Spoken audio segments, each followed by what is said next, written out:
Variation of atomic radii. Variation of atomic radii में हमको along a period और down the group, ठीक है, इन दोनों में एटॉमिक रेडियाई का वेरिएशन देखना। वेरिएशन देखना मतलब कि अगर हम अलोंग द पीरियड अगर लेफ्ट टू राइट मूव करते हैं तो क्या वेरिएशन होता है, क्या चेंजेस होते हैं, और अगर डाउन द ग्रुप आते हैं तो क्या चेंजेस होते हैं। तो हमें पढ़ना है दो चीजें इसमें, along a period, down the group. Along a period मतलब कि अपन किसकी बात कर रहे हैं, पीरियड की बात कर रहे हैं। पीरियड की बात कर रहे हैं मतलब कि लेफ्ट टू राइट, और इसमें अपन बात करेंगे ग्रुप की,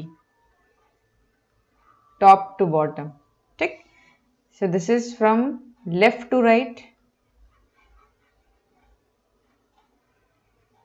लेफ्ट टू राइट, और ग्रुप में टॉप टू बॉटम, ऊपर से नीचे, ठीक है, टॉप टू बॉटम। ओके, तो सबसे पहले अपन क्या करते हैं, एक एक करके सेपरेट लेते हैं। पहले अलोंग अ पीरियड देखते हैं वेरिएशन क्या क्या है एटॉमिक रेडियाई के, ठीक है। तो चलिए सेकेंड ग्रुप हम ले लेते हैं, lithium. Let's take an example of lithium, beryllium, boron, carbon, nitrogen, oxygen, fluorine, neon, ठीक। सेकेंड ग्रुप का हमने ले लिए। सबका एटॉमिक नंबर आपको पता है, एटॉमिक नंबर क्या है, 3, 4, 5। सबके एटॉमिक नंबर भी यहाँ पे लिख देते हैं अपन, ताकि कोई कंफ्यूजन ना रहे बाद में। 3, 4, 5, 6, 7, 8, 9, 10, ठीक। ये सारे के एटॉमिक नंबर है, सेकेंड ग्रुप हम देख रहे हैं।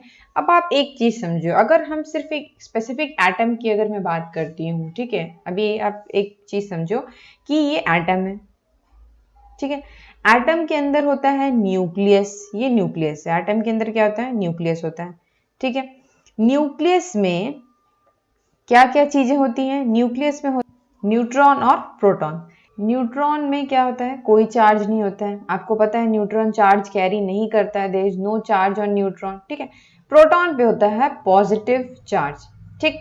तो हम क्या बोल सकते हैं कि जो न्यूक्लियस है, न्यूक्लियस का जो चार्ज है वो किसकी वजह से होता है, प्रोटॉन की वजह से, ठीक है।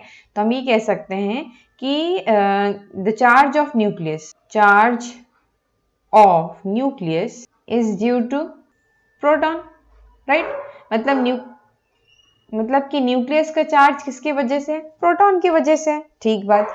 अब ये जो न्यूक्लियस का जो चार्ज है, इसी को हम कहते हैं न्यूक्लियर चार्ज। इसे हम क्या कहते हैं, न्यूक्लियर चार्ज। ये टर्म हमको पढ़ना है, न्यूक्लियर चार्ज। न्यूक्लियर चार्ज जो है, नंबर ऑफ प्रोटॉन बोलना या डायरेक्टली न्यूक्लियर चार्ज बोलना, तो हम क्या बोल सकते हैं, न्यूक्लियर चार्ज का मतलब क्या होता है, सिंपल न्यूक्लियर चार्ज का मतलब है न्यूक्लियस का चार्ज। सिंपल अगर हम समझे बिना किसी डेफिनेशन के, तो nuclear charge is charge of nucleus. और न्यूक्लियस का चार्ज किसके वजह से है, प्रोटॉन की वजह से। न्यूक्लियस का चार्ज किसकी वजह से है, प्रोटॉन की वजह से है, ठीक है।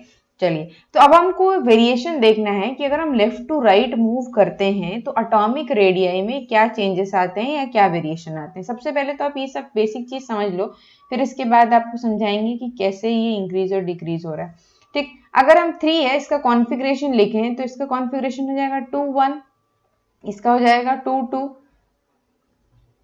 2, 3, 2, 4, 2, 5, 2, 6, 2, 7, 2, 8, ठीक है। इस तरीके से इसका कॉन्फ़िगरेशन हो जाएगा, ठीक है। अगर हम न्यूक्लियर चार्ज की बात कर रहे हैं, ये नंबर ऑफ प्रोटॉन की आप बात कर रहे हो, तो चार्जेस आपके सब क्या है, +3, +4, +5, +6, +7, +8, +9, +10। ये सब क्या है, ये सारी चीजें क्या है आपकी न्यूक्लियस के चार्ज है, ठीक है। नंबर ऑफ प्रोटॉन है ये, ठीक, नंबर ऑफ प्रोटॉन है, ओके। तो अब आप एक चीज समझिए इसमें कि जब हम लेफ्ट टू राइट मूव हो रहे हैं तो एटॉमिक रेडियाई में क्या फर्क पड़ना चाहिए, ठीक है। अगर ये हम पहले लिथियम का ड्रॉ कर लेते, सपोज हम लिथियम के लिए ड्रॉ कर रहे हैं, मान लो ये हो गया हमारा एटम, ठीक।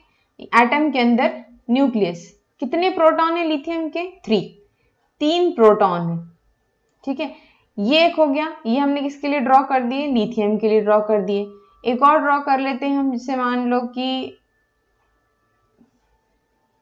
अपन ने ड्रॉ कर लिया कार्बन के लिए, यहाँ पे है 6 प्रोटॉन, ठीक है। अब एक ये लिथियम हो गया, ये कार्बन हो गया, सबका ऐसे इसी तरीके से ड्रॉ होगा। बेरिलियम का मैंने अपन अंदर लिख देंगे 4 प्रोटॉन, इसका होगा 5 proton 6 proton, so atomic number है, मतलब नंबर ऑफ प्रोटॉन की बात हो रही है, ठीक है। तो अब यहाँ पे जब आपने लिख दिए तो अब आप ये देखो, ये हो गया इसके पास, इसके न्यूक्लियस में 3 प्रोटॉन है। कितने प्रोटॉन है? 3 प्रोटॉन है। नंबर ऑफ प्रोटॉन है 3, और यहाँ पर जो नंबर ऑफ प्रोटॉन है 6, ठीक है। तो यहाँ पर प्रोटॉन जो है कार्बन के पास वो क्या है? ज्यादा है, वो इलेक्ट्रॉन को और तेजी से खींचेगा, ज्यादा प्रोटॉन है उसके पास, ठीक है। और यहाँ पर क्या है? कम प्रोटॉन है। तो आप क्या बोल सकते हैं कि जब लेफ्ट टू राइट आप मूव होते हो तो नंबर ऑफ प्रोटॉन क्या होते हैं? इंक्रीज होते हैं। नंबर ऑफ प्रोटॉन का इंक्रीज होना मतलब न्यूक्लियर चार्ज का इंक्रीज होना, मतलब न्यूक्लियस के अंदर जो चार्ज है वो इंक्रीज हो रहा है, ठीक है। और जब न्यूक्लियर चार्ज इंक्रीज होगा, जब नंबर ऑफ प्रोटॉन बढ़ेंगे, तो जो इलेक्ट्रॉन को अट्रैक्ट करने की उनकी क्षमता है, जो एबिलिटी है, वो क्या हो जाएगी? ज्यादा हो जाएगी। ये जो है वो इलेक्ट्रॉन को ज्यादा अट्रैक्ट कर पाएंगे, ठीक है। ये ज्यादा इलेक्ट्रॉन को अट्रैक्ट करेंगे, और ये ज्यादा इलेक्ट्रॉन को जब अट्रैक्ट करेंगे तो जो इनका साइज है वो क्या होता जाएगा? छोटा होता जाएगा। सिंपल सी बात है कि मेरे पास है 6 प्रोटॉन, ठीक, न्यूक्लियस के अंदर। ये हो गए, यहाँ पे क्या हो गया? इलेक्ट्रॉन। जब ये 6 प्रोटॉन 6 प्रोटॉन जो हैं अपनी पूरी पावर लगा के इस इलेक्ट्रॉन को अपनी तरफ क्या करेंगे? अट्रैक्ट करेंगे, खींचेंगे, तो जो इनका साइज होगा, क्या होगा? साइज जो होगा वो क्या होगा? और रिड्यूस होने लगेगा, कम होने लगेगा, ठीक है। तो ज्यादा प्रोटॉन मतलब साइज उतना ही छोटा, सीधी सी बात है। तो जब हम लेफ्ट टू राइट मूव होंगे तो जो साइज है वो क्या होता है? एटॉमिक रेडियस जो है, सॉरी, वो क्या होता है? डिक्रीज होने लगता है, कम होने लगता है। क्यों कम होने लगता है? क्योंकि नंबर ऑफ प्रोटॉन इंक्रीज होने लगते हैं, ठीक है। तो हम क्या लिख सकते हैं कि लेफ्ट टू राइट जब आप मूव करते हो, left to right, number of proton increases, proton increase होने लगते हैं जैसे जैसे हम लेफ्ट टू राइट मूव होते हैं, एटॉमिक नंबर, ठीक है। अगर आप प्रोटॉन से कंफ्यूज हो रहे हो तो प्रोटॉन जो है वो क्या हो रहे हैं? इंक्रीज हो रहे हैं। प्रोटॉन का इंक्रीज होना मतलब किसका इंक्रीज होना? न्यूक्लियर चार्ज का इंक्रीज होना। एक्चुअली में प्रोटॉन का इंक्रीज होना मतलब किसकी बात कर रहे हैं? न्यूक्लियस के चार्ज की बात कर रहे हैं। न्यूक्लियर चार्ज इंक्रीज हो रहा है। न्यूक्लियर चार्ज अगर इंक्रीज हो रहा है तो क्या हो रहा है? यहाँ पर न्यूक्लियर चार्ज के इंक्रीज होने की वजह से इलेक्ट्रॉन का अट्रैक्शन भी क्या हो रहा है? इंक्रीज हो रहा है, ठीक। और जब इलेक्ट्रॉन का अट्रैक्शन इंक्रीज होगा तो अल्टीमेटली जो साइज होगा इसका वो क्या हो जाएगा? रिड्यूस हो जाएगा। तो जो रेडियाई है वो क्या होंगे? कम होंगे। एटॉमिक रेडियाई जो है वो क्या हो जाएगा? डिक्रीज हो जाएगा, कम होने लगेगा, ठीक है। मैं फिर से एक्सप्लेन कर रही हूँ, जब भी आप left to right periodic table में कंसीडर करते हैं lithium, beryllium, boron, carbon and so on, तो नंबर ऑफ प्रोटॉन हमने देखा कि क्या हो रहे हैं? यहाँ पे इंक्रीज हो रहे हैं। और जब नंबर ऑफ प्रोटॉन इंक्रीज हो रहे हैं मतलब कि हम किसकी बात कर रहे हैं? न्यूक्लियस के चार्ज की बात कर रहे हैं। न्यूक्लियर चार्ज जो है वो क्या हो रहा है? इंक्रीज हो रहा है, जेड इंक्रीज हो रहा है आपका। और जब जेड इंक्रीज हो रहा है मतलब जो इलेक्ट्रॉन का अट्रैक्शन है वो भी इंक्रीज हो रहा है। और जब इलेक्ट्रॉन जितना ज्यादा उसका अट्रैक्शन इंक्रीज होगा, मतलब कि प्रोटॉन उसको जितना अपनी तरफ खींचेंगे इलेक्ट्रॉन को, तो जो उनका साइज है वो क्या होने लगेगा? छोटा होने लगेगा। साइज क्या हो जाएगा? साइज डिक्रीज होता जाएगा। और साइज डिक्रीज होगा तो जो एटॉमिक रेडियाई की वैल्यू आएगी वो क्या आ जाएगी? कम आने लगेगी, ठीक है। यही है आपका along a period variation. Clear? Okay. मान लो इसमें एक एक्सेप्शनल है और क्वेश्चन आते हैं, वो आपको ग्रुप में समझाने के बाद में बताऊंगी। तो ये हो गया ग्रुप के लिए, सॉरी, ये हो गया आपका पीरियड के लिए कि आप जब आप लेफ्ट टू राइट मूव करेंगे तो your atomic radii will decrease. क्यों डिक्रीज होगा? क्योंकि साइज जो है, एटॉमिक रेडियस जो है वो डिक्रीज होगा। क्यों डिक्रीज होगा? क्योंकि जो नंबर ऑफ प्रोटॉन है वो इंक्रीज हो रहे हैं। रीजन है ये, आपको रीजन में ये सारी चीज लिखना पड़ेगा कि नंबर ऑफ प्रोटॉन इंक्रीज हो रहा है। नंबर ऑफ प्रोटॉन इंक्रीज हो रहा है मतलब एक्चुअली में हम बता रहे हैं न्यूक्लियर चार्ज इंक्रीज हो रहा है, इलेक्ट्रॉन का अट्रैक्शन बढ़ जाएगा, जिसकी वजह से साइज जो है वो क्या हो जाएगा? कम हो जाएगा और एटॉमिक रेडियस की वैल्यू कम आएगी, ठीक है। So this is along a period. अब ग्रुप में क्या होगा? सीधी सी बात है, जब if you take the example of group की बात करें, मतलब कि अब यहाँ पर कैसे हो रहा है? टॉप टू बॉटम, ठीक, टॉप टू बॉटम मतलब लिथियम का एग्जाम्पल हम ले लें तो lithium, sodium, potassium, rubidium, caesium, francium. ठीक है, तो हम डाउन द ग्रुप की बात करें। अब डाउन द ग्रुप में कंडीशन क्या है, एटॉमिक रेडियस क्या होगा, क्या होगा एटॉमिक रेडियस आप खुद बता सकते हैं, क्योंकि इसमें जब डिक्रीज हो रहा है तो इसमें एटॉमिक रेडियस क्या होगा, इंक्रीज होगा। क्या है रीजन, सिंपल सा रीजन है, इसमें कोई ज्यादा रीजन नहीं है। इसमें रीजन आपको ये बताना है कि आपको पता है कि जब आप टॉप टू बॉटम आना शुरू होते हो तो नंबर ऑफ शेल्स बढ़ते हैं। लाइक जैसे अगर मैं देखो, अगर हम यहाँ पे इसके लिए लिखें लिथियम, कॉन्फ़िगरेशन हो गया 2 1। ठीक है, देखते जाइए। सोडियम, सोडियम का कॉन्फ़िगरेशन हो गया 2 8 1। पोटेशियम का कॉन्फ़िगरेशन देख लो आप 2 8 8 1। ठीक है, मैं यहाँ तक लिख रही हूँ एंड सो ऑन।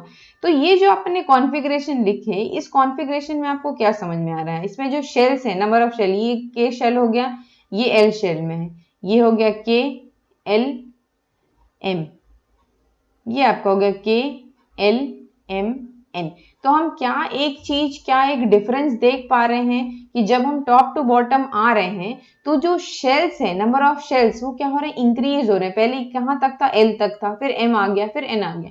तो on moving from top to bottom, जब हम ऊपर से नीचे की तरफ आते हैं ग्रुप में, तो जो एटॉमिक रेडियस है वो क्या होता है, इंक्रीज होता है।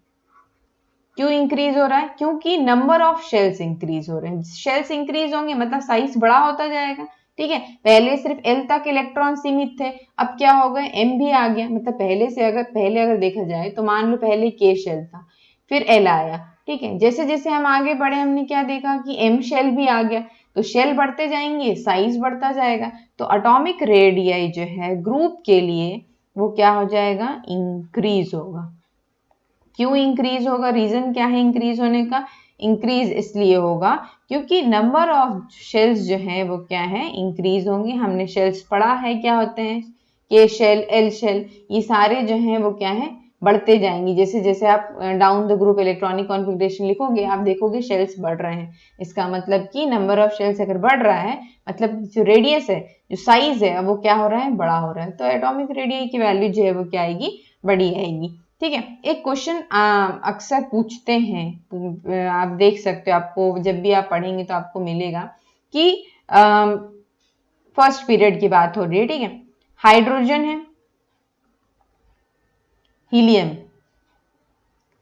ठीक है, अब इन दोनों में एटॉमिक रेडियस जो है किसका ज्यादा होगा, क्यों। ठीक है, जबकि हमने क्या पढ़ा है, हमने ये पढ़ा है कि जब हम लेफ्ट टू राइट मूव होते हैं, लेफ्ट टू राइट जब आप मूव करते हैं तो जो एटॉमिक रेडियस है, जो एटॉमिक रेडियस है वो क्या होता है, डिक्रीज होता है। एटॉमिक रेडियस डिक्रीज होता है। लेकिन यहाँ पर ये जो यहाँ पे क्वेश्चन लिखा है, इस क्वेश्चन को देख के क्या समझ में आता है कि हीलियम का एटॉमिक रेडियस जो है वो हाइड्रोजन से ज्यादा होता है। इसको देख के नहीं समझ में आ रहा, होता है, हीलियम का एटॉमिक रेडियस हाइड्रोजन से ज्यादा होता है, क्यों। ठीक है, तो इसका रीजन सिंपल सा है। आप ये बताइए कि जब आप हाइड्रोजन और हीलियम को कंपेयर करते हैं, हाइड्रोजन में कौन सा रेडियस लगता है, कोवेलेंट रेडियस।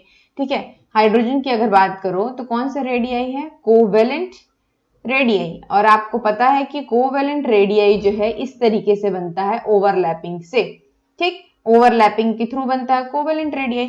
और हीलियम तक जाते जाते, हीलियम क्योंकि एक क्या है, नोबल गैस है, हीलियम क्या है, एक नोबल गैस है, या क्या बोल सकते हैं, इनर्ट है, इनर्ट गैस है, इनर्ट गैस है।